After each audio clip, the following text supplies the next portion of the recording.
My name is Tracy Drain, and I am a systems engineer at NASA's Jet Propulsion Laboratory, located in Pasadena, California.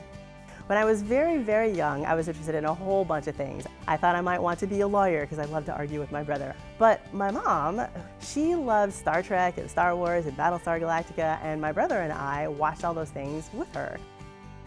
I wanted something to do with space exploration so I could help make the world look like it does on those shows, and engineering was the route that I chose to do that. When you think about engineering, it's really just people who are using known scientific principles in order to build things that are useful for people in the world. Engineering, I think, is very valuable to introduce to children. When you look at kids and the way they run around and do things, they are already naturally little scientists and engineers. They pick up stuff, they poke it, they lick it, like, what is this? What does it do? What does it taste like?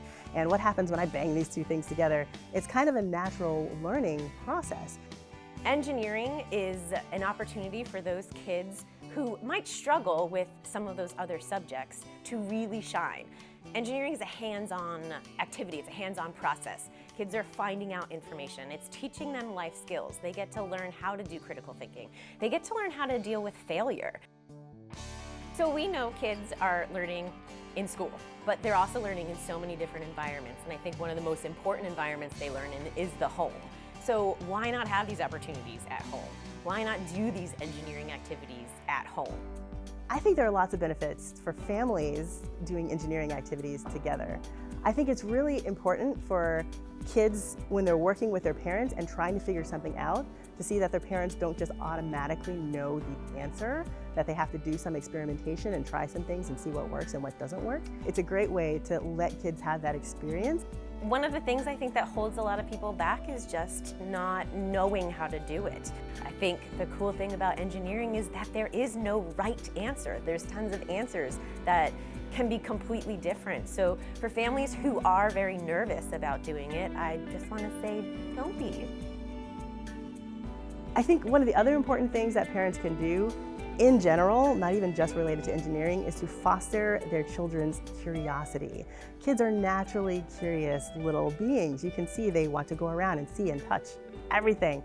And somewhere along the line, we kind of sort of squeeze that out of them because we put on top of them all these pressures and expectations. I think that keeping alive that engine of curiosity is the thing that will make whatever the kids decide to do a lot of fun for their lives and not just a job at the end of the day.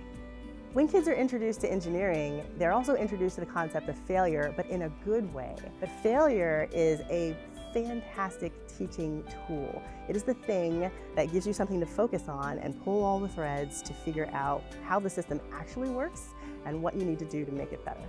I always tell them engineers love it when things go wrong because then they get to figure out how to fix it. They get to figure out what it is that's wrong. So we get to problem solve in a positive way